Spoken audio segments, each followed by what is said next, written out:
Sorry, I think I have been kicked out from the meeting.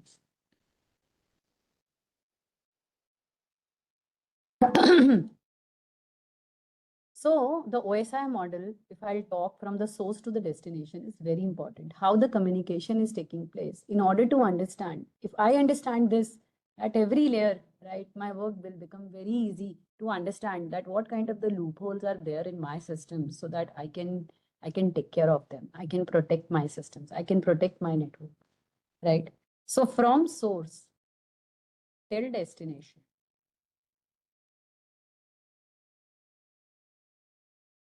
I have a system, right? Which is you say endpoint.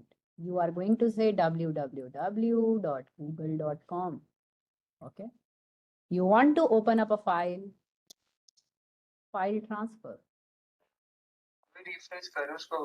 You want to do a remote login to a particular device sitting on the internet somewhere as a network admin.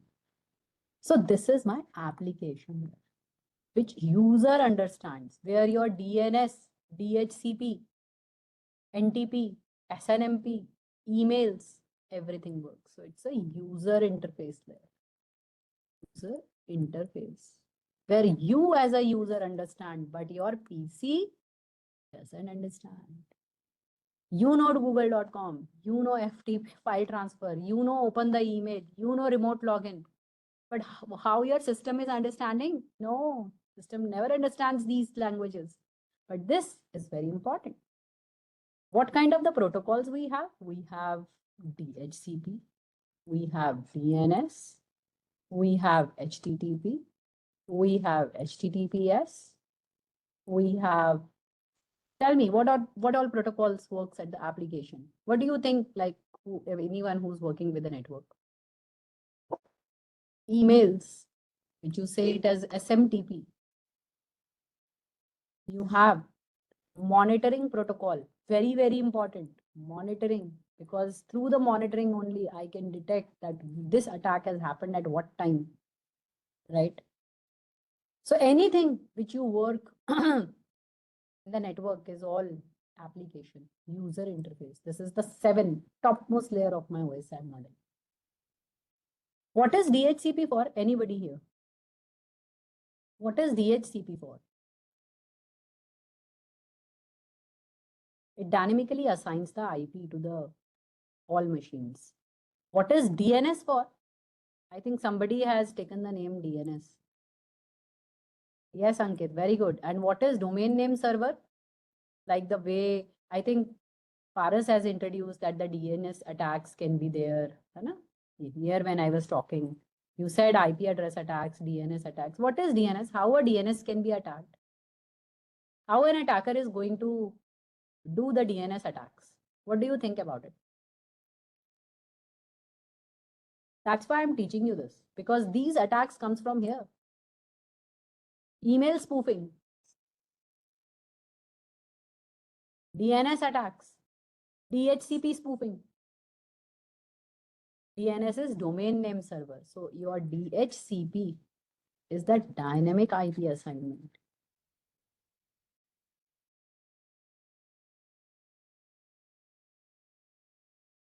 Your DNS is the domain name server.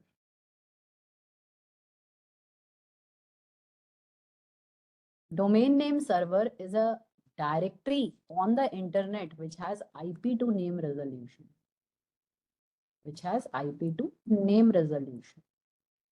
So when you say that you are going to resolve the IP to name or name to IP, so how your system is going to say, your system says www.google.com. Your system is going to reach the DNS directory which is sitting on the internet, which has the name to IP resolution. So against the google.com, he's been throwing an IP to the endpoint system. And that's how he knows, okay, this is my source IP, this is my destination ID. And that's how I have to go. The domain name server. Now, what kind of the attacks? I can manipulate this directory. Maybe there is somebody who's saying example.com and there is an IP of 202.1.1.1. And as an attacker, I can say example.com. right? And again, my IP is my spoofed IP. Maybe this is my spoofed IP. So I can fool it. I can fool a particular user who's going to do example.com, because when he's going to say example.com and I'm going to bring this example.com somewhere in the DNS directory of the internet or my own organization, then an endpoint can get fooled easily and he's going to land up on my server instead of the exact example.com. Questions here? Email spoofing. Email spoofing means it has certain kind of the corrupted URLs. You know, right? You know, sometimes the email says that, okay, your banking account will be freezed in case if you are not going to do the KYC, or probably, yeah, the KYC, or if you are not going to get update your account information. So there is a form, you can update it. And the moment some certain times you click a link and you can be spoofed, right? The moment you are going to put any kind of your banking detailed information, you are lost, right? So email spoofing, DHCP, an attacker is trying to behave like as a genuine DHCP server, right? So he can enter into my network and he can fool the people so that this particular type of the attack is somewhere as a man in the middle attack. That anybody who's trying to act as a DHCP server, so instead of the genuine DHCP server, I'm trying to fetch all the DHCP requests. So there are a lot of times the attacker is going to attack on the application services. That's why I'm teaching you this OSI. So it's very important before you get into the world of the cybersecurity, the networking knowledge is definitely very important. So application layer, any questions here? Application means you, user, raw user, but should have a good security knowledge or network knowledge before starting with the cybersecurity.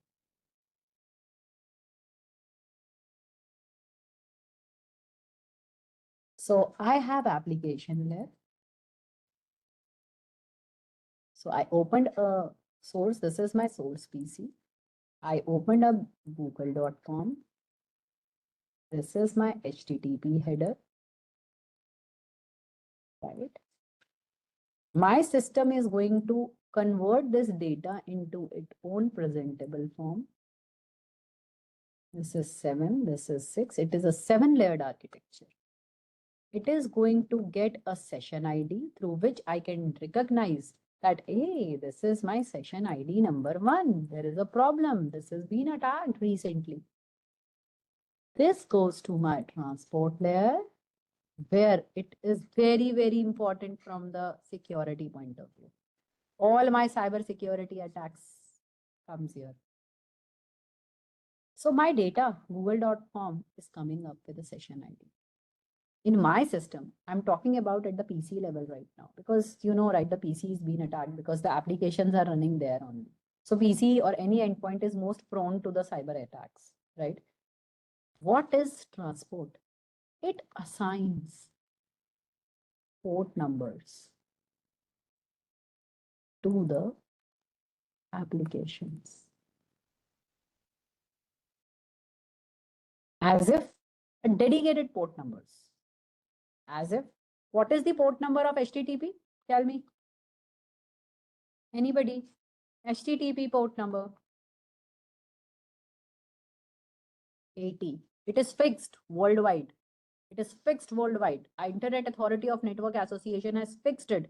Either you say PC, either you say switch, either you say router, either you say firewall, either you say VoIP phone, video conferencing screen, my security cameras, my CCTV surveillance, everybody understands port number 80 if it is IP based. Fixed throughout world. So if I'm going to say, hey, my HTTP port is open, right? Port number 80, it will show you. So you have to say, oh, there is a recent attack via port number 80. That means somebody is trying to get into my system via HTTP request. HTTPS. Secure HTTP, that is www. 443. Why it is secured? That it's a very short session of 2 hours. It's something like that you think that the internet has signed certain kind of an identity and has installed into the browser, so that my browser can trust the genuine banking servers or the genuine organizations who has this, who has issued the signed certificate. So basically, it's secure encrypted communication between your browser and the genuine servers sitting on the internet. FTP, file transfer protocol. So if you are transferring of more than 20 MB of file, it doesn't go via email. It goes via FTP. The port number is 2020. We have remote login. This is very risky protocol, right? Remote login. This is 22. These are fixed. Worldwide, they are fixed. They will never change, right? Then you have DHCP. Somebody is trying to spoof. Port number is 6768. Somebody is trying to manipulate the DNS. This is 53. Right? And these are much and major protocols through which the attacking is always done. Right? That's why I have written this. Otherwise, you have 1 till 1024 applications for which the port numbers are assigned, fixed. Any questions here? This is remote login. I have email, which is SMTP, I say. Email. So email is attacked at port number 25. At port number 25. Any questions here?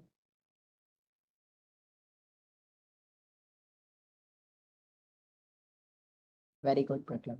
Only Praglab is understanding, or the rest of the people are also understanding? Yes, ma'am, we are also understanding. I have no questions. Yes, Aniket, please tell.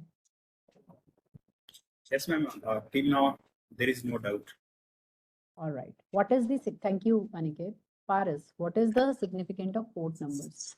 Port numbers are the numbers to recognize an application throughout the world, throughout the globe. If you are trying to access google.com on HTTP, right, how your request will go, Paras? You are sitting at a PC, let's say in India. You are connected to a local area network switch. You are connected to a routing device. And you are connected on the internet. Right, Paras? Now, internet is already having connectivity to some one router. Assume it as a data center of Google.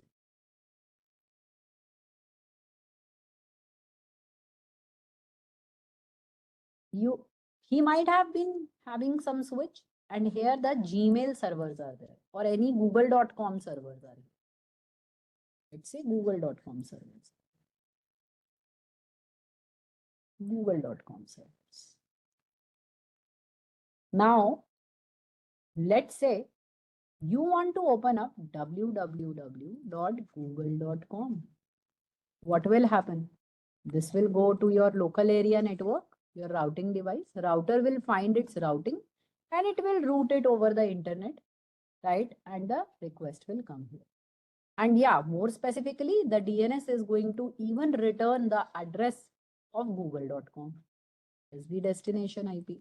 Let's say this has been sitting somewhere at 202.1.1.1. So he will say that Google server is been sitting at 202.1.1.1 and you have been sitting at 192.168.1.1, some IP. But what exactly you have to do? He says, I have to go to www.x.y.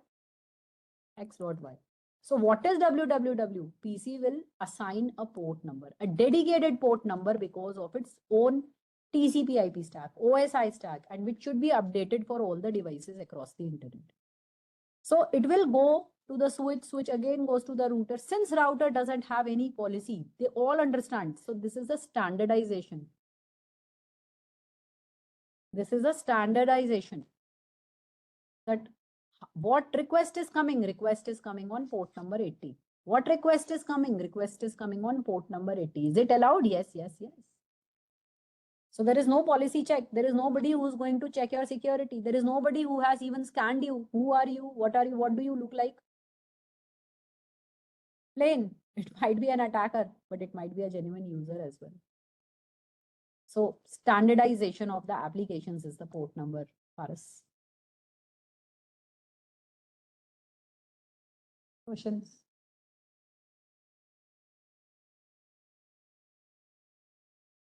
Because it is across the globe. That is why we have OSI, which everybody should follow. Because I cannot say my www has a different port. It's a global standardization. So that is why I'm teaching you this OSI, because this is a global standardization. Global, open, standard, interconnect or open system interconnect. There are various names given to this model. And I believe this is the most powerful model, when even in the cybersecurity world or even in my network world. So I started from the application. I get my system converted into its own presentable form. It gave a session ID and it assigns a port number. That this is where you have to go. Port number 80. After transport layer. Welcome, Ankit. After transport layer,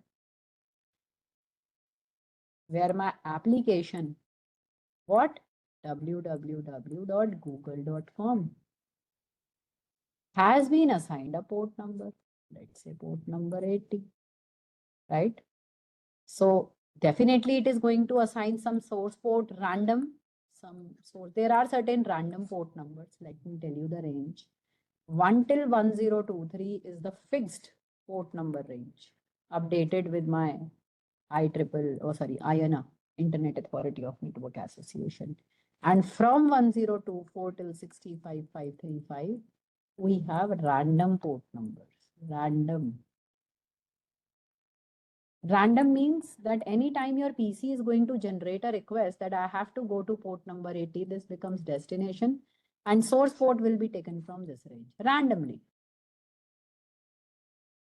Just to identify that this is me, right? So your data at the transport layer is encapsulated with the source port and destination. This is most attacked. Now, how can an attacker gets to know that which port number is open? What are the loopholes do you have, right? So we have network map analyzer tool. I'll show you when I'll teach you cybersecurity, right? You can get to know, because once I'm teaching you this, you get to know, oh, Aparna was talking about port numbers. Yeah, I can see that there are 80, 443, 20, 21, 123, lot of port numbers are open. So through this, I can get into her system, right? Network layer.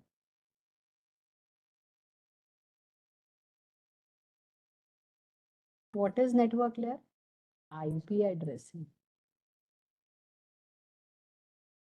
Which IP address you are from?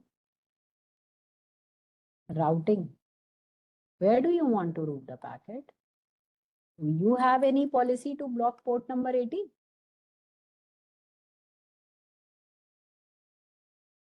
Data link layer.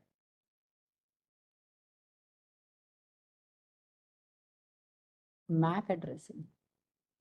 So if somebody will ask me, can I spoof a MAC address? Yes, of course. But MAC address is difficult to get spoofed. IP address is very easy to get spoofed out, right? It's a hexadecimal address and it is globally unique.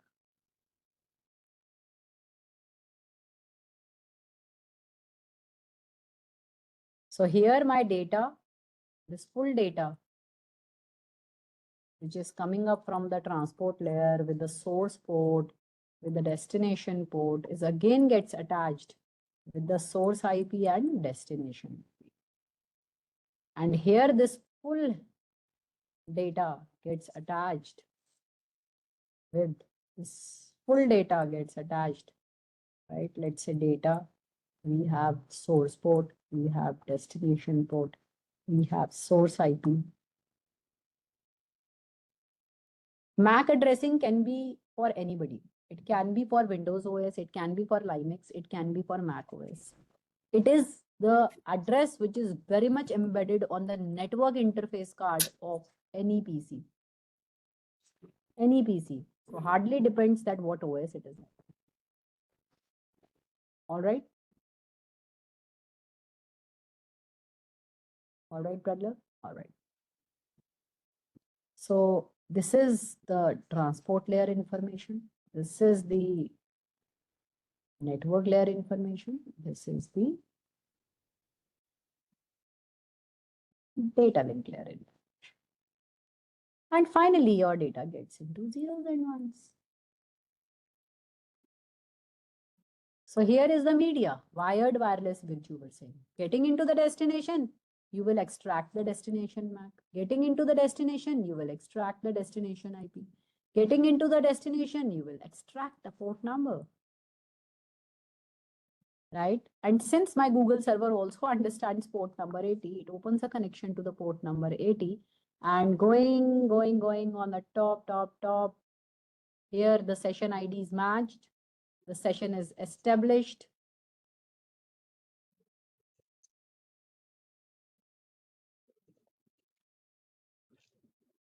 And here you have the decryption.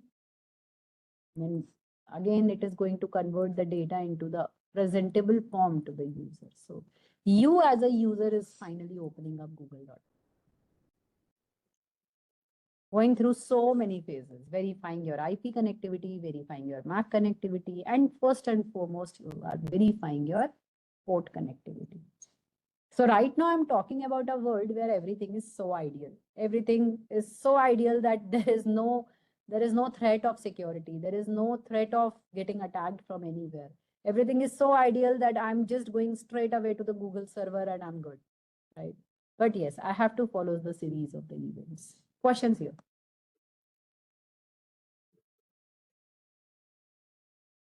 Yes, Jaya, you were about to say something.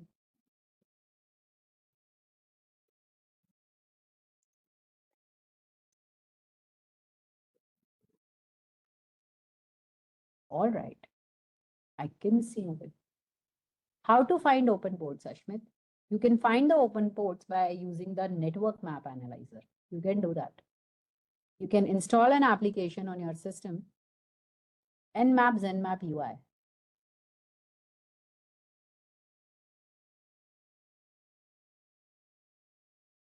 Put your own IP. How to put your own IP? How you will get your own IP? Tell me, everybody. How to identify the IP of any system?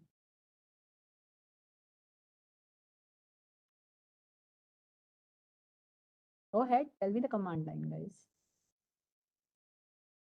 Are no, Ankit.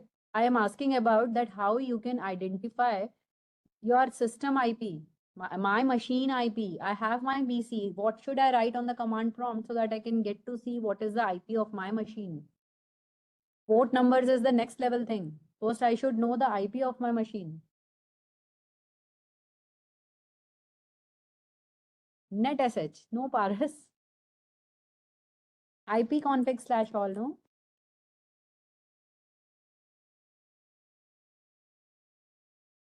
What is the IP of my machine? Since I have been connected on the wireless. See, where is the wireless adapter? This is the wireless adapter.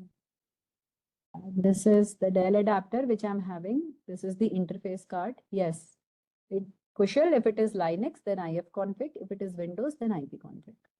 This is the physical MAC address. These are certain IPv6 address. Right. I think, yeah, this 29.1.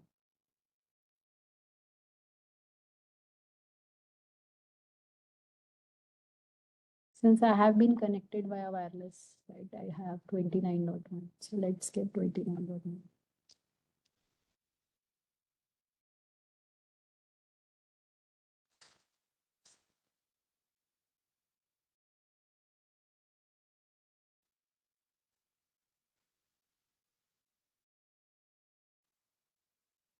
Which port numbers are open now? Can you get to know? Who asked me this question? अंकित पारस किसने पूछा था मुझसे question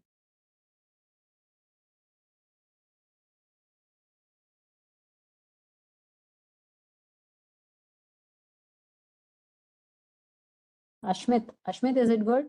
How to find the open ports? You can have multiple scans from here. You can install it. It's very easy. You can have a quick scan. You can have a ping scan. You can have a trace route. What is trace route? Anybody? Anybody? What is trace route? This is a detailed intensive scan which is going on with my system, that which ports are open. What is the DNS resolution? What is the ping scan? What do you understand by ping?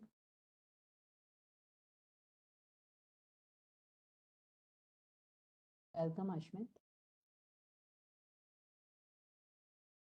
What do you understand by trace route? Being a cybersecurity professional, you should know how to read these things. No, Ankit. Trace route. Ah, right, Kushal. Very good. Checking the response. अच्छा, ping means N IP. हाँ, ठीक है, ठीक है, ठीक है, अंकित, वो ठीक था. What is trace root?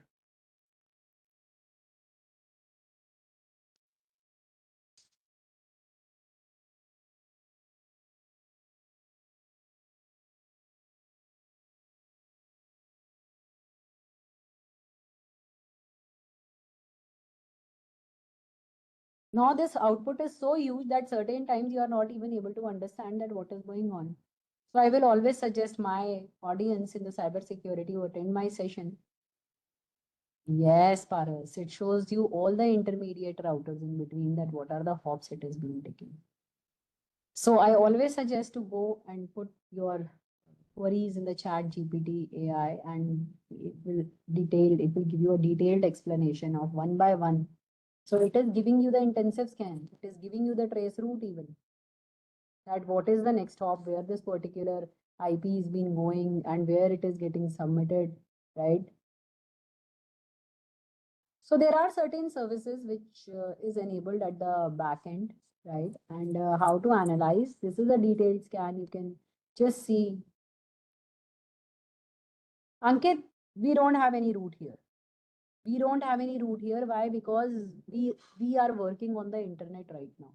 Anytime my packet is going to hit my wireless router, it is out to travel on the internet. I don't know whether my first hop might be Airtel, the second hop might be Geo, third hop might be Singtel, fourth hop might be Dubai, Etisalat, next hop might be Google, California. So it's very difficult to predict.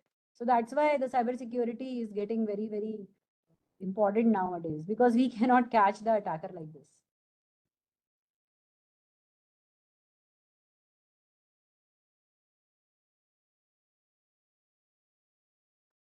Yes, Ankit, it is internet. And that's why internet is very cheap, because they don't guarantee you that they don't guarantee you somebody who's going that what is happening. They don't guarantee you your security. That's why internet is pretty expensive, right? So we have OSI, and clubbing it up, I had different layers. I have talked enough about it, right? Now, what do you think is IP addressing? You have an IP address, which is a logical address, which signifies that which address your machine is been sitting, right? MAC address is your address which is bind to the interface, bind to the network interface card, NIC.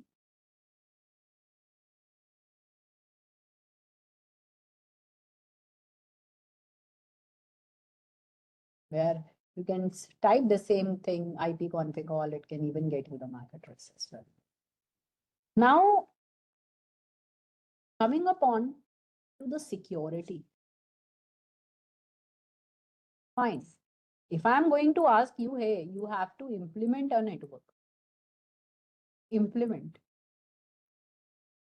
What do you do in implementation? What do you do in implementation? So if you are going to do the implementation on the network side, you will install a router. Very good, Ankit. Router, switch, and firewall. PCs. This is a layer 2 guy. When I say layer 2, that means data link. I had 7 layers, I told you, right? I have a layer 3, which is internet or network layer or network and security, which is firewall. And then it goes to the internet. So do I have the firewall at home? No, because it is expensive device. But do I have the firewalls at the organization level? Yes, we do have. So right now, if I'm just putting up the router switch PCs, I'm just saying that, oh, you go and get routed. And if you find a best route to the internet, which is by default there, you are able to go. But what if you have a firewall guy sitting in behind, in between? So this is a perimeter. And how he is going to do the security for you? By doing the policy checks. Maybe there are certain people in my organization whom I whom I don't want to access the internet. One thing. There are certain set of the people I want to access them internet. Third type of the people, I want those people to access the internet, but I don't want that they should go and access Instagram, Facebook, YouTube. You can define all the policy checks here in the firewall. So these firewalls who understand the layer 7 headers and layer 4, so we say them as layer 4 to layer 7 devices. Why? Based on the OSI. That's why I'm teaching you OSI. Otherwise there is no point teaching you OSI here. So layer 4 to layer 7 means start right from the port number, which port number is blocked, which port number is permitted. Also get into the session IDs, where is the problem. Also get into the encryption and the presentation level. See those headers, checks those headers, and also get into the URLs of the applications. That okay, this is a particular URL of this particular application, whether this is corrupted, whether this is grayed out, whether this is a good website.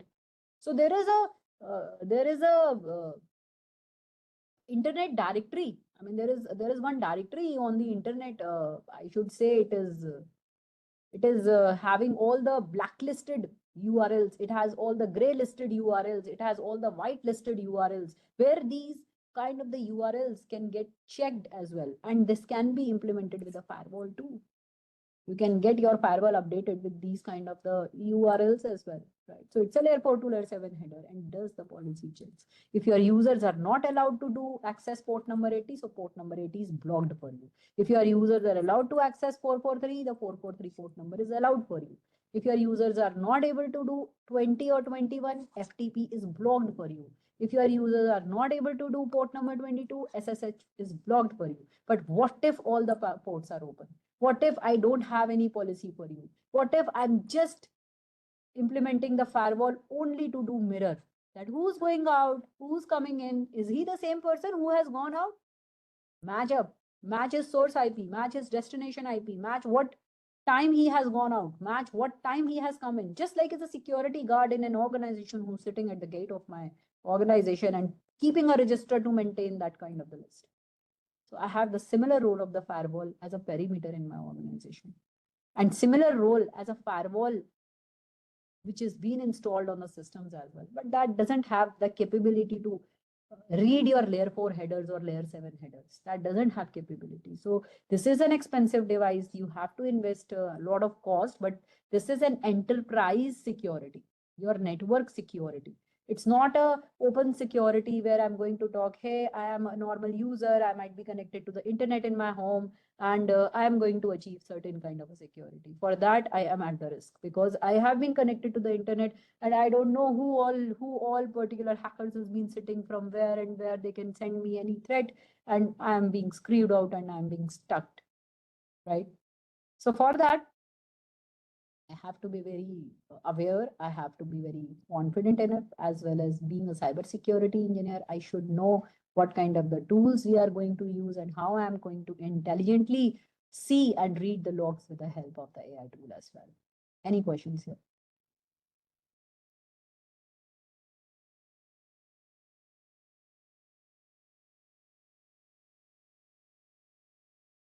All right, let's take some break, and I will be starting with the next level of presentations, which is going to talk about the fundamental security concepts, right?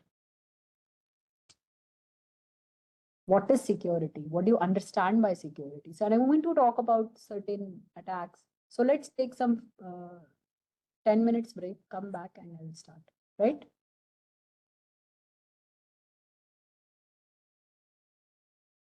Thank you. See you all of you at after 10 minutes of my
Hi, Aparna. Shall we resume the session?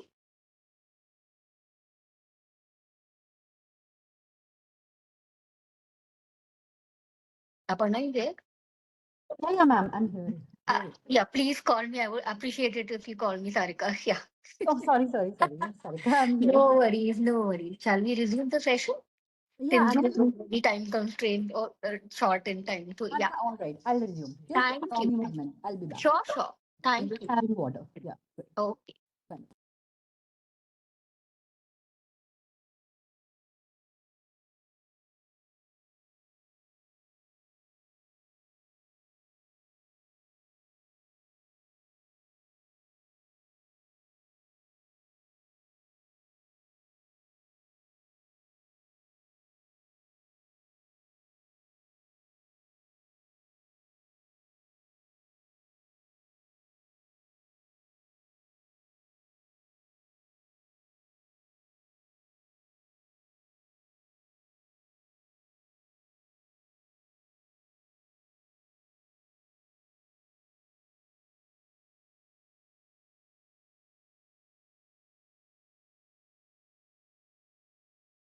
Yeah, hi everyone, I'm back.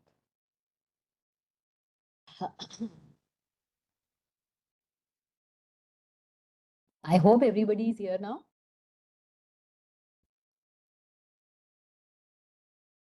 Could you please raise your hand in the chat box, maybe, or maybe react so that All right, perfect, perfect. everybody's here. Thank you. Thank you. So, when I talk about the security, there are, all right. So, there are three key roles of the security. What? One is C, another is I, another is A. What is C? Confidentiality.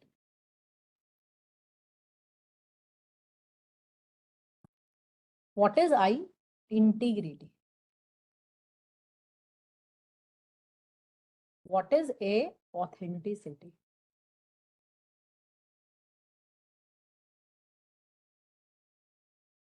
So confidentiality means the data should not leak. It should be confidential.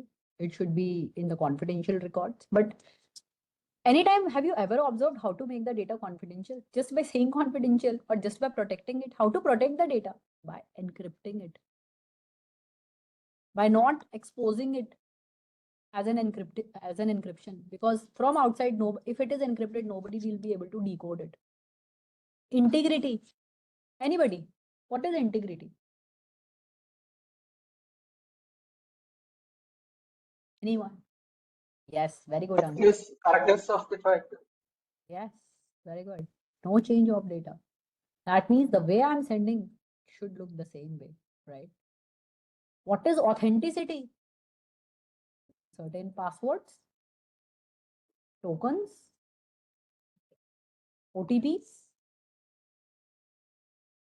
right? So you might have seen there are a lot of times you might have encountered with the C, I, and A. Information should be read only by the authorized persons. Data is stored and transferred as intended and no modification. It should be highly available so that no one should be able to modify it. And non-repudiations, persons cannot deny creating or modifying the data. Now, my cybersecurity framework is consisting of a lot of components. Definitely, when I talk about the cybersecurity, I always get into particular things where I might be identified and how I should be protected, how to detect the particular attack, how to respond on it, and how to recover from that attack. So there are certain key components of having the cybersecurity in the world. And the organization who's going to take care of it is NIST, who has certain kind of a cybersecurity framework, and it has certain kind of the flexible and best practices guidelines as per the US standards. Certain kind of the gap analysis, the risk analysis needs to be monitored, right? How many assets I have, what is the governance criteria for it, what is the risk assessment, how to protect the data, any kind of the identity access management, that means the user roles. Do you have any username and passwords and the roles for the users? And what about the data security? Now, you might have seen, you might have in the organization, you might have known about AAA. What is AAA? What is the role of AAA? Very.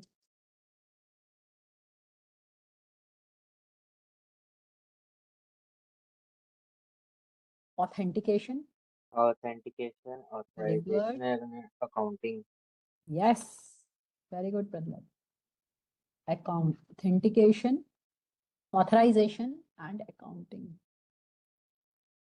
So when I say authentication, username and password, or any OTP you might be getting, but use it carefully. Authorization, how much access I'm going to give it, how much level of access I will authorize you.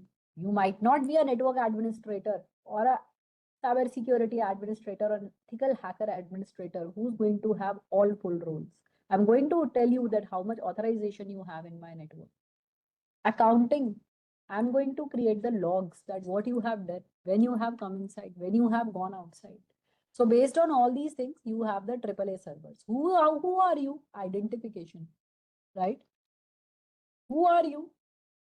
Do you have the username and the password? What is the authorization? Do I have any policy based on your port number? And accounting, I'm going to keep a log of you. So this is the access control. Strategies, managerial, operational, technical, physical. There are a lot of strategies what we follow as per the implementation of the security. Maybe I might be putting certain physical device policies, security policies. I might be putting some software patches. I might be putting some operational costs. That means I'm relying on a person for the implementation. And managerial, just to manage the whole system, that everything is going fine or not. I can have the preventive, detective, and corrective. So these are certain approaches when I'm going to talk about the security. What is preventive? Precedes an event and attempts to block it. That is time of the intrusion attempt, when an intruder is trying to attack attempt. Detective, when I'm not preventing it, just detecting it and originating an incident on the tool that there has been something which is not good. It's just an alert. Detect, right? So there is nobody who's going to correct it, right? Corrective, I'm going to mitigate these events. I'm going to correct it. I'm having a corrective approach. So there are different devices in our network as well as the network world. If I talk about the internet world, which can act as a corrective measures, detective measures, or preventive measures. If I talk again from the network security point of view, detective is IDS, intruder detection system. He can only detect, he can only create an alert, but he will not prevent it. IPS, intrusion prevention system, where he can detect as well as prevent as well as even correct it. But the correction is again is not in the IPS hand. There is corrective tools like AI tools, what we have. There are certain recommendations even by the AI tools, what we are using right now, and they can even tell us that how these particular attacks can be prevented and the corrective. Questions here? Now, how to prevent it? Anytime you think that how these devices are going to detect or prevent it based on the behavior, how do you look like? So how a virus look like? How an attacker looks like? So virus looks like somebody who has certain kind of a signature as a hash 1, 2, 3, 4, 5, A, B, C, D @ some hash. So there is a value which is being generated against that that virus who's going to attack that particular machine, right? And every day there are 7,000 number of the viruses which is being developed, right? So these are the threats, right? They are the threat actors. They are the actors of the threat. They are the attackers themselves, right? And every time, as soon as they get detected by the systems, it may be based even on the AI tools as well nowadays, right? So their signature, their identity gets feeded by those devices. And from there, we actually, those kind of the devices, when they're seeing their behavior, they continuously getting updated, the kind of the viruses, the signatures as per generated against them.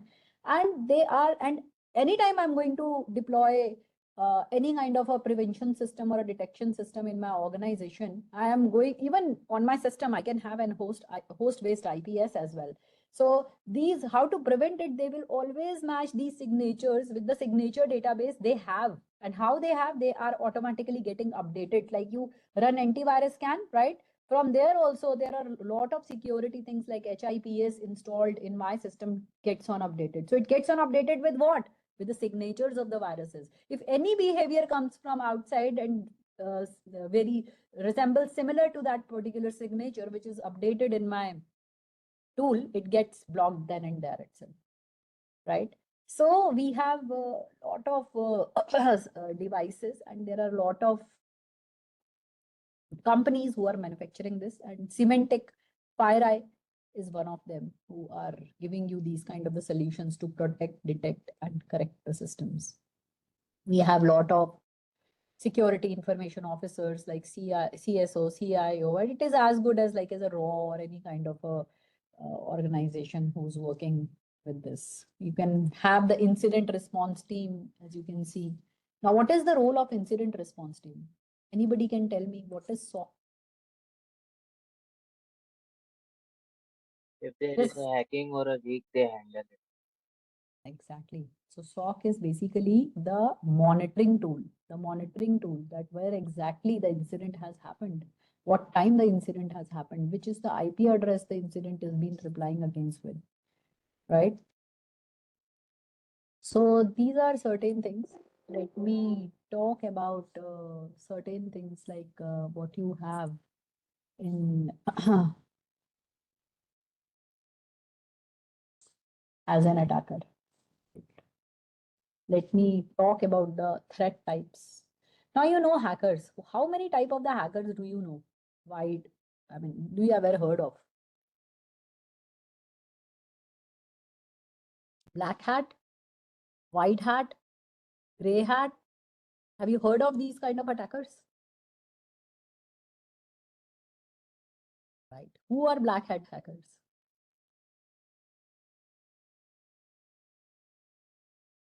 All right, Pragya. Black hat hackers are the hackers who has the bad intention to destroy your system or the network. Black hat. Who are white hat? They don't have any bad intention. They are white hat. Ethical, right? They are ethical. And who are gray hat? Gray hat is somebody who's the mixture of white hat and gray hat. Somebody is being deployed by cybercrime investigation organization, and he says that we are deploying you, but there is a threat on our country, and you crack whatever you want to. Yeah, spying. Exactly, Pragya. He's a spy, but he is good, but he's doing spying for the country. So these kind of the hackers we have, right? And if I talk about a vulnerability, threat and risk, what is vulnerability? What do you understand by vulnerability?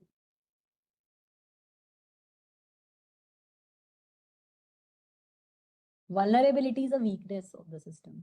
Maybe your system is not updated with its iOS. That's a big weakness. Maybe certain kind, yeah, which is open to attack, vulnerable, right? So my machine, yes, weakness that can be exploited. Yes, Swapnil. Weakness that can be exploited. An attacker can avail your weakness and he can exploit your system. So what kind of the exploitation he can do? He can use your open port numbers to have a packet capture and start analyzing the packets or the process flow which is happening in your system or in your network, right? If you have the outdated iOS, then that can be a vulnerable thing. There are no patches which is being updated based on the OS of your systems. That can be a vulnerability. Threat actors, threat actor, threat vector, internal, can be external, can be malicious, can be accidental. And the impact will be there. Maybe it might be high, it might be low, it might be medium. So who are threat actors? The people, the attackers, they are known as threat actors, right? They can be internal or external. They can take certain kind of the funding to attack the resources, right? Who analyzes the threat posed by a particular actor. What is the motivation generally about the threat vectors. What do you think? What is the motivation? Just to get the money, right? Financial motivation, some chaotic, some political, right? So the motivation of threat actors is not good. So there are multiple terms given to them: hackers, hacktivists, right? Threat actors, nation state actors. Anytime you have ever heard of this guy as advanced persistence threat, who is this guy? These are certain terms which is being used time and again into the cybersecurity world. Advanced persistence threat is somebody who is going to attack my system, but very silently. He is not going to put an attack in my system, but he is going to remain in my system for persistent. And whenever he thinks that my system has the most vulnerable to the attack, then only he plans and attacks this. APT. And there is a big OEM who works on the APT to block these APT attacks is a FireEye. You can check on Google the name of this guy, right? And he claims that we prevent the 0-day attacks. What is 0-day attack? What is 0-day attack?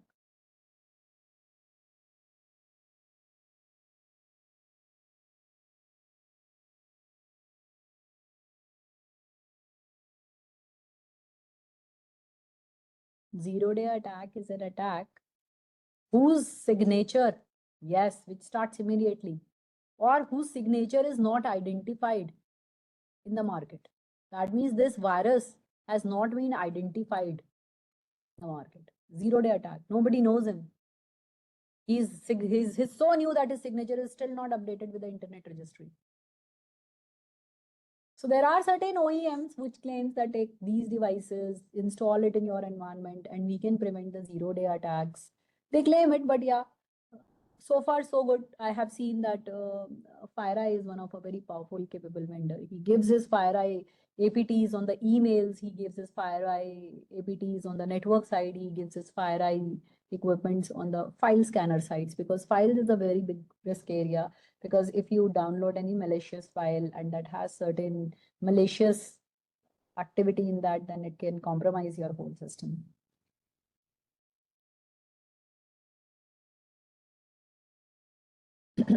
Malicious internal threat can be the employees, contractors, partners for the business gain. Unintentional, yes, Swapnil, they have an access to the file data. Why not? They can. If they know the username and the password, they are doing a lot of attacks. Have you ever heard of the brute force attack?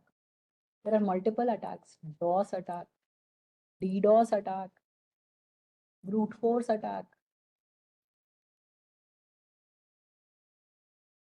TCP SYN attack, root injection attack.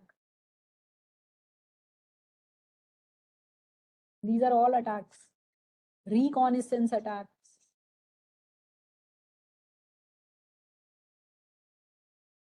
Because firewall, yes, SQL attack.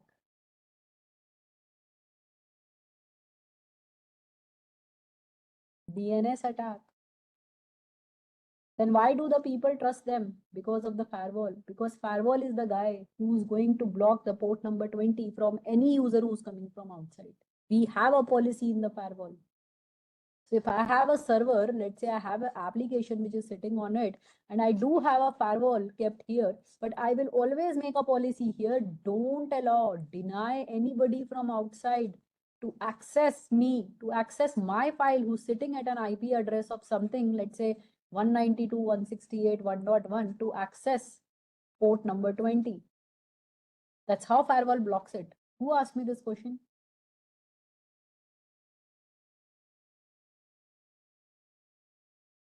Swapnil, is that okay?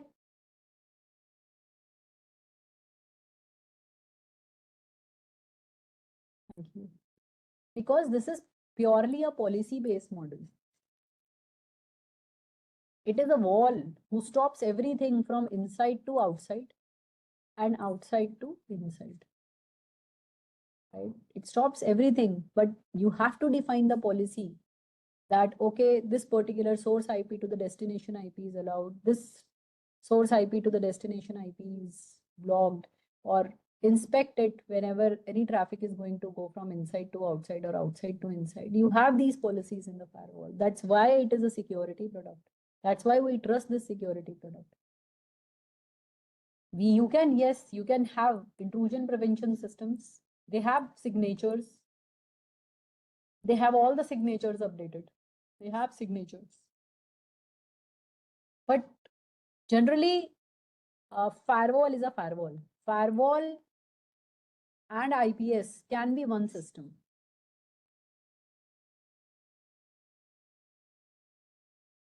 File contents is something else. Accessing the file is one thing, is another thing, right? So if a user is trying to access your file, let's say Swapnil, you are having a server, right? Here you have your file ABC.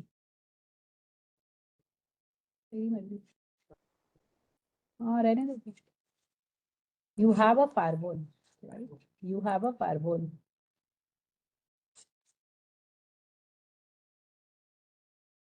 Let's say your server is sitting at 192.168.1.1. And by default, what you have allowed, anybody can access my file who's been kept at 1.1. So they have been allowed. Now, what about this file? He's trying to access the file. Fine. But does he know the username and password to access the file? Maybe my file is encrypted. Does he have the proper decryption to decrypt this file and access the content? So it is my responsibility that if in case the policy is there to access the server, then it is my responsibility to make it secure.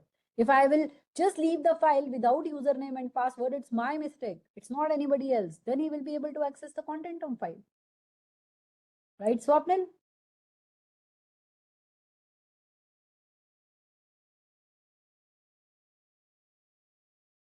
So accessing the file and accessing the server for a specific service, there are two different, these are absolutely two different verticals.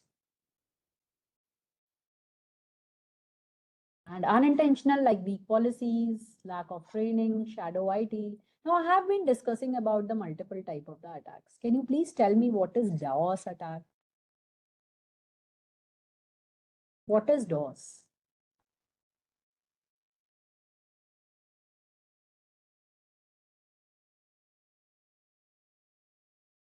Can you quote me an example of DOS? Anything, whatever you speak is all good for me. What is DOS? Because yeah, because this lecture should be something valuable for you, for you guys. All right, not allowing the user to access the site. Can you quote me an example? How can I block? Is it only for the site, or is it for something else as well?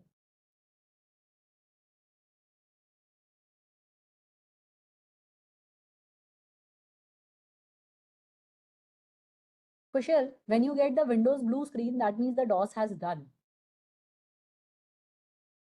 Yes, Swapnil, can be. Denial of service can be in any form. Very good example of this is ping. Most risky protocol, most risky. If you want to implement security in the first thing, you should block ICMP, you should block ping. So my firewall never allows ping. Yes, very good, Praglab. Flooding systems with the useless things.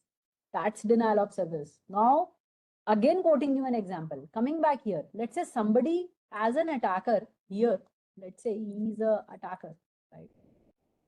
He's trying to ping 192.168.1.1 and he's trying to ping this 192.168.1.1 10,000 times. And let's say this server belongs to the Google data center. Let's say, I'm just assuming a case, right? And now and there are multiple users all across the globe who's trying to access this google.com. What if an attacker knows the real-time IP of this and somehow get successful in spoofing this firewall and the other security products, right? Let's say he has changed his identity and he has made it himself somebody, or he might have installed some dark web or some any other thing where the user identity is not being screened up. I know the firewall is not going to get compromised, is not going to get screwed up, but I'm talking about a very generic example where I might be sitting in a home, there is no firewall, and I might be screwed up. So what a server is going to get pinged for 10,000 number of times. What this guy will do? He will keep busy in replying to this attacker instead of providing the genuine services to the rest of the people all across the globe. So this is denial of service. I cannot give my services. There are no services available from me. I'm denying it. Why? Because somebody has already been using me so much. So I'm busy right now with him. DDoS. This attacker is trying to ping 10,000 times every time by changing his locations. Distributed denial of service. What is this guy? Brute force? Have you ever heard of brute force?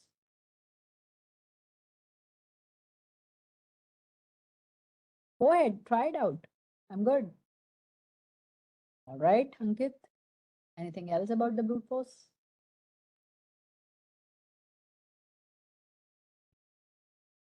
Yes, very good, Swapnil. Entering the random password. Keep trying this.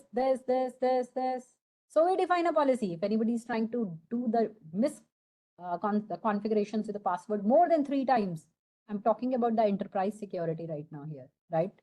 It's been blocked.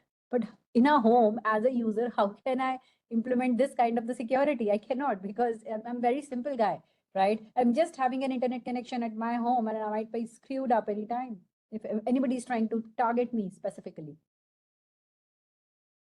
Who's this guy? TCP SYN.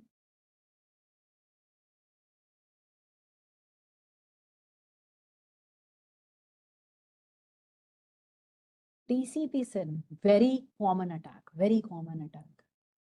Yes, it is client server based. Anything else, Ankit, you know about TCP SYN?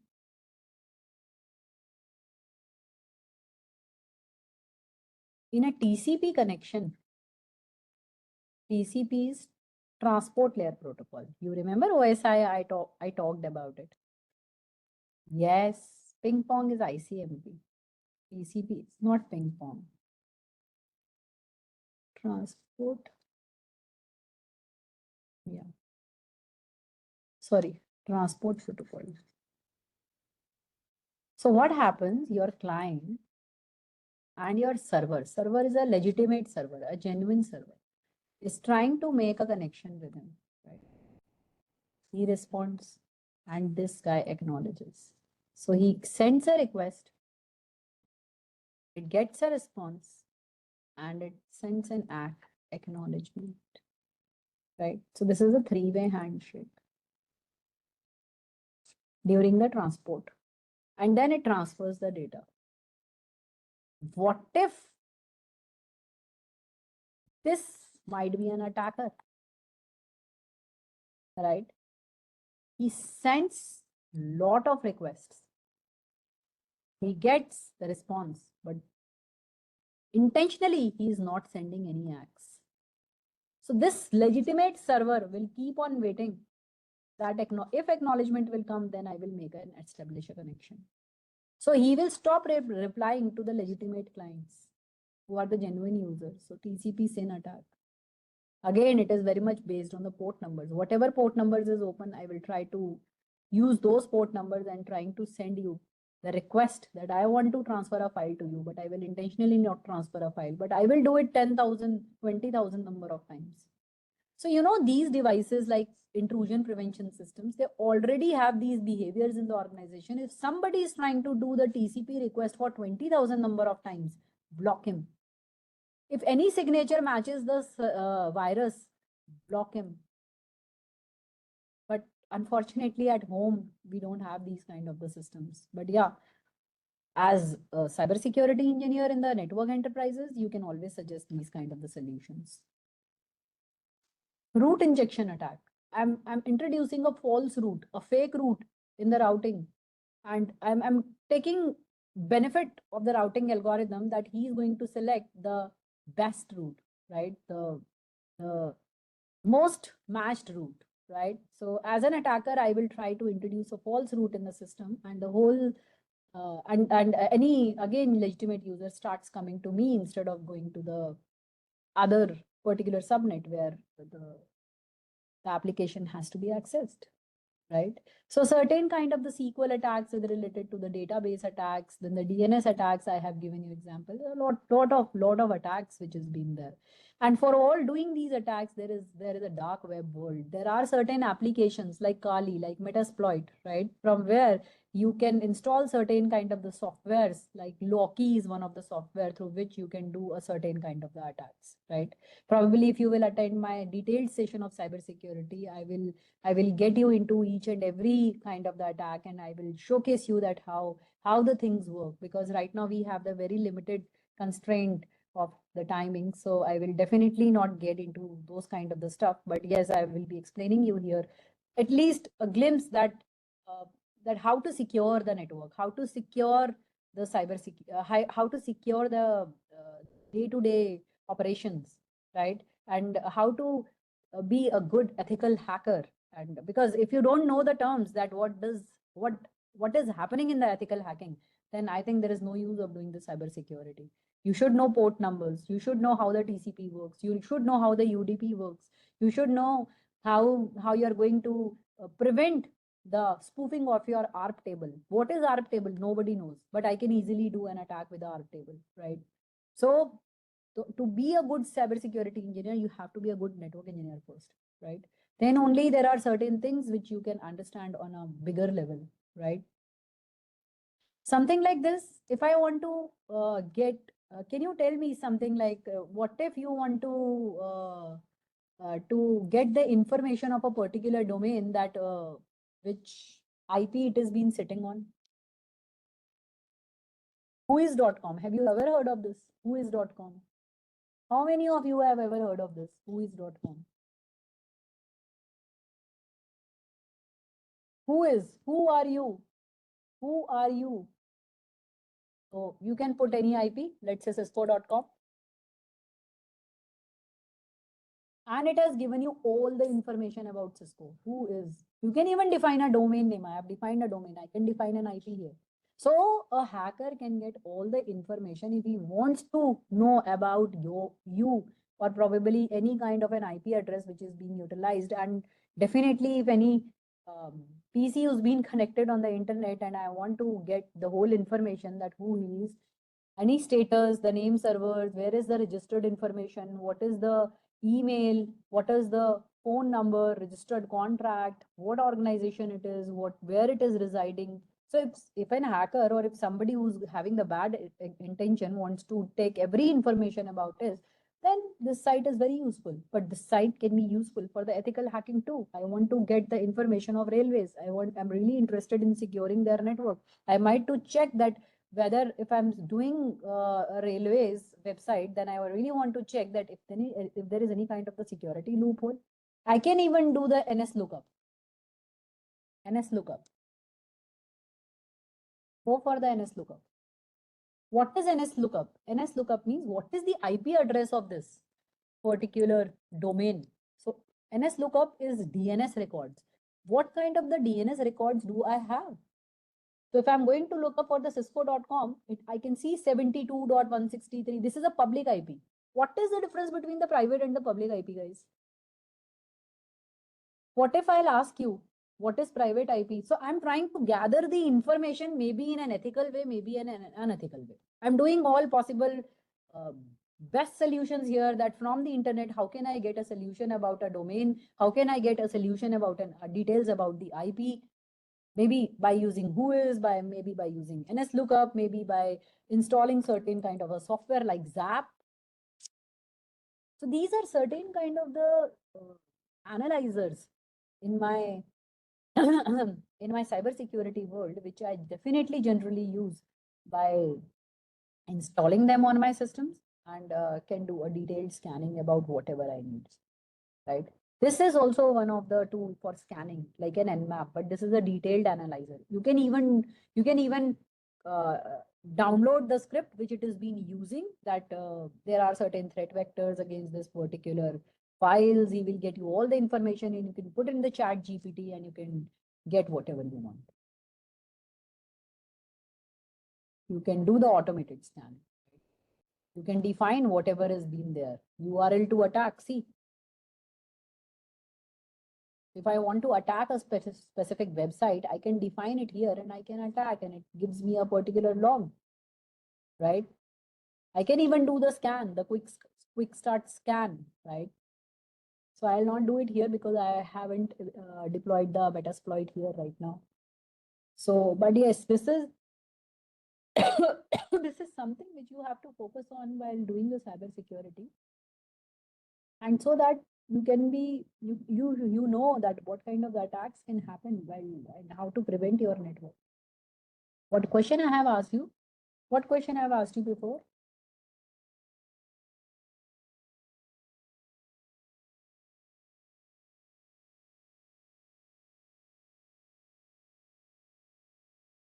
I was showing you the NS lookup, right?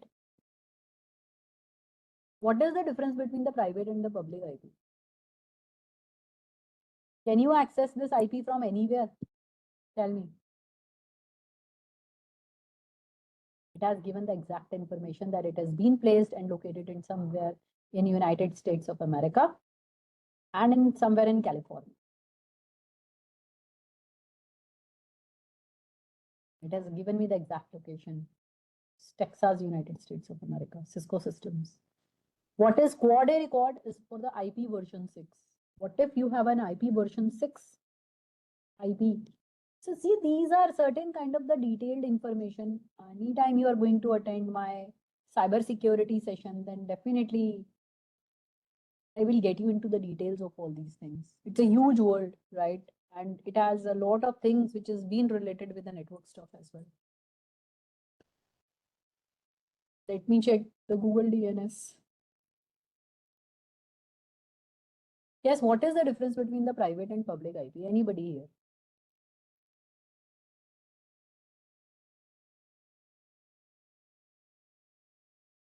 Private IP is this. I haven't taught you the IP addressing, but this is private IP. It is not routable on internet. And public IP, which is routable on internet.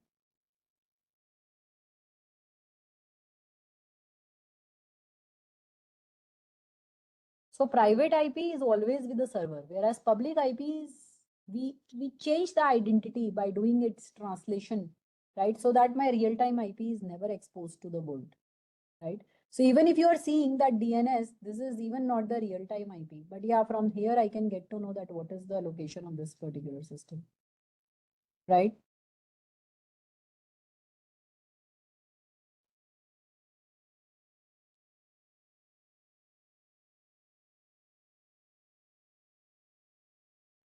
So it's giving you all the DNS records, hardly matters, right? What whether it is a quad A server or an A records. A record is for the IP to name, right? So this is my IP and what is the name? Name is cisco.com. Where it is located here. How it is validated? It is being revalidated after somebody has revalidated it in 24 minutes, 27 seconds. Questions? No, public IP is not an alias question. Private IP range is 192, 168, 1.0 till 192, 168, 255.0. 172, 16, 00, 217. This is, now you will ask me who has decided this. Again, there is an organization sitting all across the globe, Internet Authority of Network Association.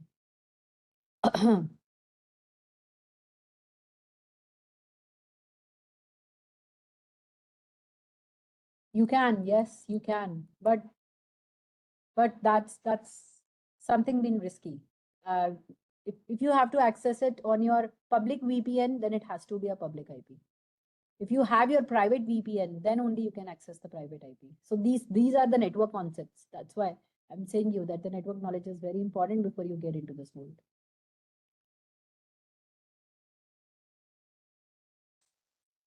Yeah. This is the range which has been defined by the Internet Authority of Network Association.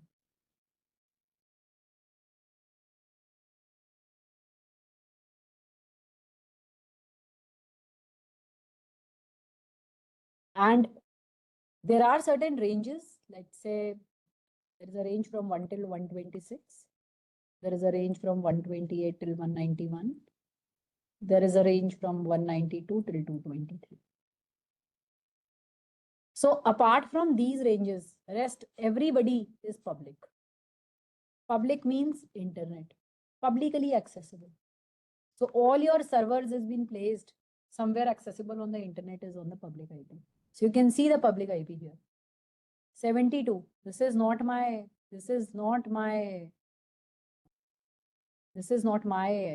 private IP. This is somewhere out of the range. You can check.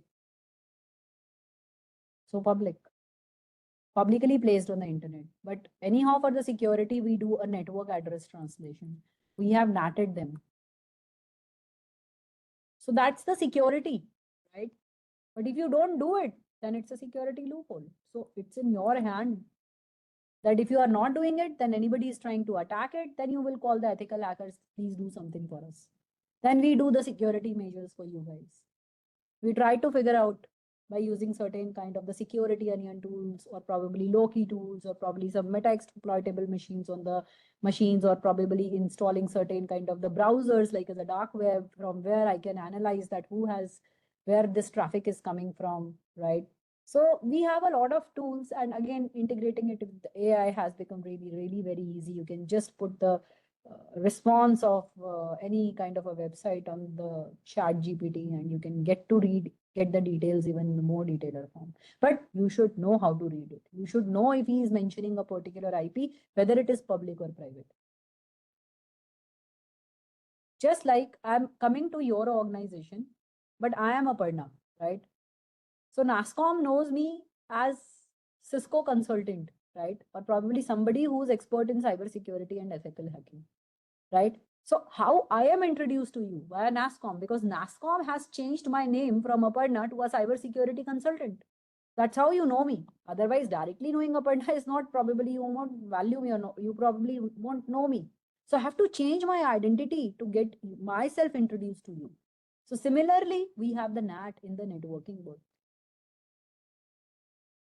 A lot of times even the attacker change their identities in doing the attacks, but there is no use of changing the identities because ultimately the IP address has been binded with the MAC address. So anyhow, we will always try to figure it out that from where this particular traffic has been coming from, where this request has been coming from by installing certain kind of the tools on my machine. Right? Any questions?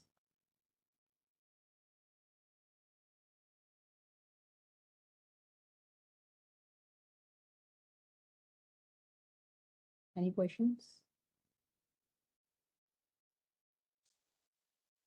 So this is a short lecture, like where we have seen that how and what kind of the things we are projecting for the cybersecurity and the ethical hacking world.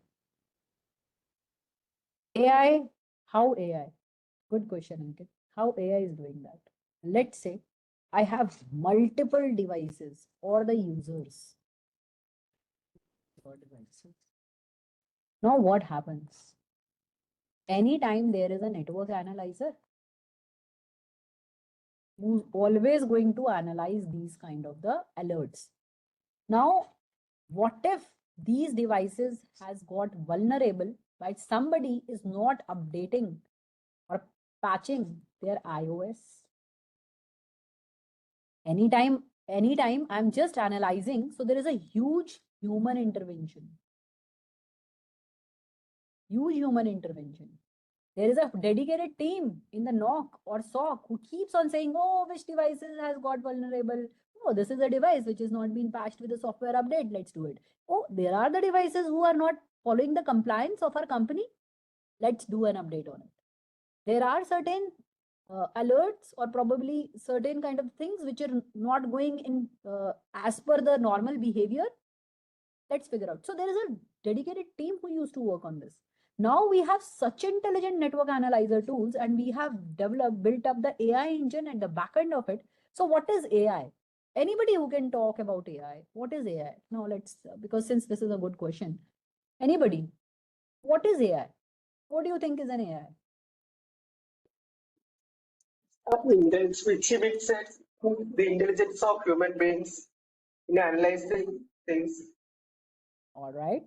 But that intelligent software works on what kind of the standards? From where the brain is coming up? That means algorithm used. Yes, Jaya, you are absolutely correct. But who made it intelligent? Yes, Ankit, very good. Neural network. Anything else about it?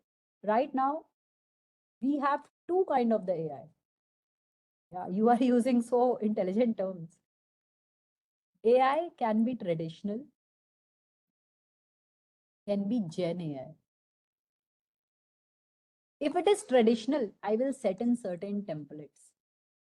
If there is a deviation from the behavior, generate an alert so that immediately the action can be placed on. If the OS is not being patched up for more than 6.x, generate an alert. If there is some compliance which is not going to get meet out, somebody has been using certain different naming conventions, generate an alert. Right? So you develop certain rules and feed it to this AI engine and say, hey, you follow this traditional now. So it becomes, so that's why the AI is playing a very huge role and an important role in troubleshooting these kind of the alerts and the vulnerabilities which used to be done by the n number of people in the team. Now AI is doing in a very short time. And these kind of the network analyzer tools using the AI engine is so intelligent, they also give you the recommendation that do this if you want to avoid it. You can even install analyze the network traffic, what has been coming up, what has been going out, and maybe keep on monitoring it. If anything deviates from the behavior, generate an alert and do the recommendation how to rectify it. So that's the role of AI. But what is Gen AI? How this is traditional AI is different from the Gen AI? Go ahead. Yeah, give me your inputs here.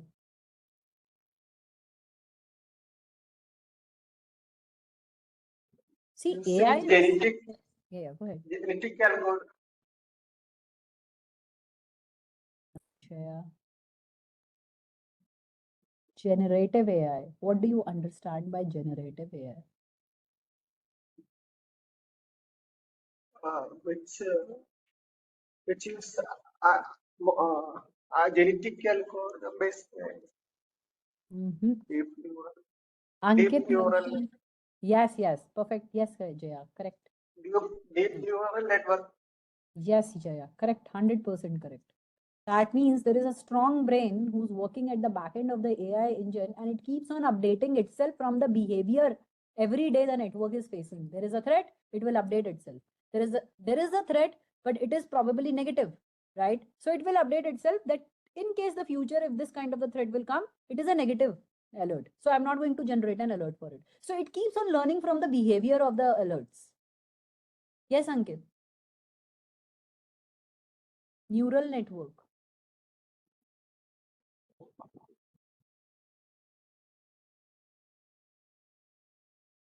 Gen AI. Gen AI is a neural network based AI. It's a neural AI. That means there is a brain who's working at the back end of the Gen AI. There is no brain here. You have developed the templates and it silently kept on working with the templates. If this happens, do this. If this happens, do this. If this happens, do this. So there is no, so this is AI, but this is traditional. Generative AI is a neural network. It takes the prompt. But here you are defining the manual template. So here it is AI, but you have the manual intervention. You have to develop the templates. You have to define the templates in the AI engine. Whereas this is a neural network. You define certain kind of the templates, but it has a neural network connectivity working at the back end. And it keeps on updating itself with the help of the brain. So it keeps on analyzing the certain kind of the alerts and it keeps on updating itself. So you don't have to define the templates, but it automatically gets updated with the type of the behavior every day my network is facing. That's where the AI is playing a very important role in the cybersecurity. I hope that that you understood.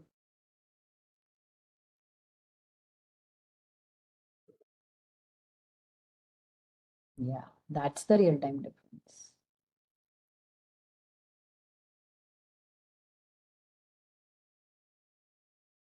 Any further questions?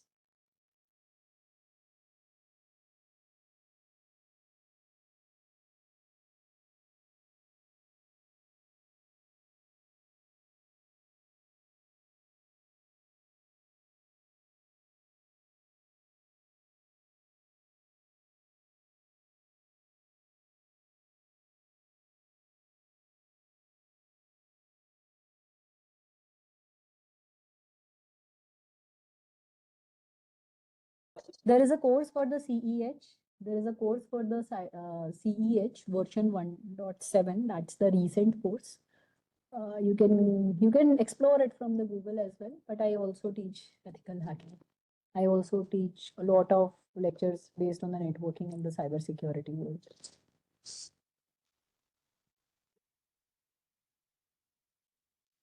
CEH. There is a certification code. I hope that a lot of people knows it.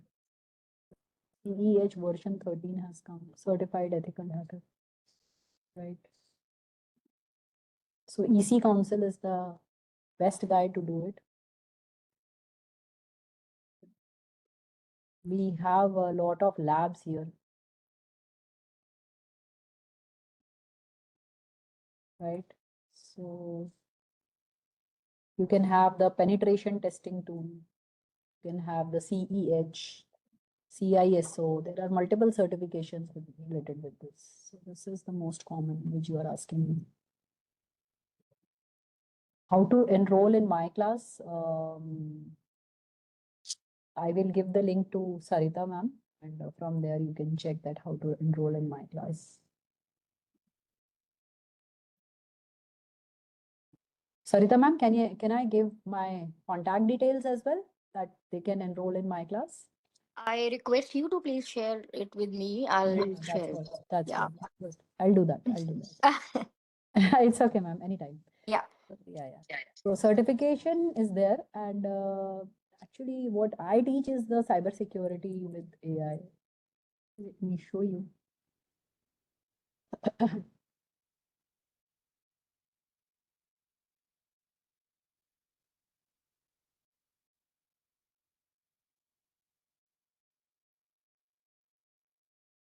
AI plus ethical hacker, right?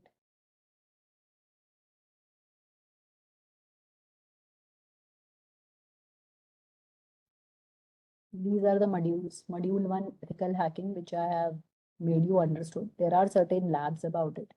Types of network scanning, common scanning tools, enumeration practices.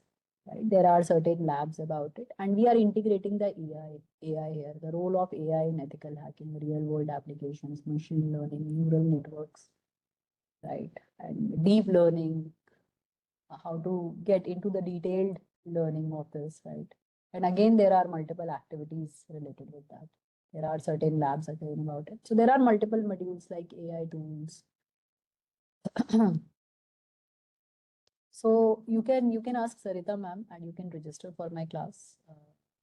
And anybody who's interested in going for the certified ethical hacking can inquire about it. And if anybody is interested in going first for the network basics, that also I teach. So I always recommend my students that if they are not having the basics on the network, first attend my network basic session. What a switch does, what a router does, what a firewall does, what is the different type of the IP addresses, what is private and public IP addresses, what is OSI, how the packet encapsulation happens, what are the port numbers. So once you have that knowledge, then go for this certified ethical hacking course. Then it makes sense of getting into it and integrating it with the AI at the same time. All right. Not full CCNA, but the network essentials. Network essentials. That is a technician course in the Cisco. You can do that, but yeah, there is. I have actually customized that kind of the course so that I get before teaching the cybersecurity, I can take up the first the network essentials and then I can move you guys to the cybersecurity as well. Because that's important, you can see when I'm talking about the network analyzation, private IP, public IP, DNS records, FODA records, you all are blank, right? You don't know. So probably you know certain things, but probably you might not be knowing it fully, right? So in order to enhance the knowledge, I will always recommend to go for the network essentials course first that I have customized as per me. CCNA is too huge, right? Yeah. There are a lot of lab sessions with the network essentials and a lot of lab sessions with the ethical hacking. It is 80% labs and 20% of my theory. So whatever I will be talking, it will be accompanied by the lab. It will be accompanied with the labs.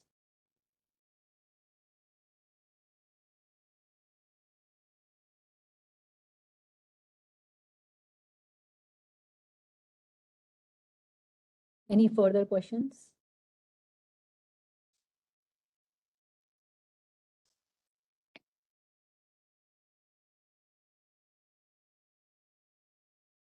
Welcome, Ankit. I guess there is no further question, but I would like to compliment you, Aparna. Seriously, thank you. This was such an insightful session. Even as a non-tech person, I was also able to follow along in quite a few things. So, Thank yeah, you it so was much, such an Saitama. insightful session. So we'll be looking forward you to catch up on the open house on 15th September, right? Yes, ma'am. Upcoming For, open house. And for I would sure. like to request all of the students, please make sure you are going to attend, be attentive on time, attend this session because as you have already seen that it is really a helpful session for all of us. So looking forward to see you catch up on Monday, maybe. So yeah, we it's a wrap up for this today's session and have a great weekend to all of you. Thank you, ma'am. So take care. Bye everyone. Bye, everyone. Thank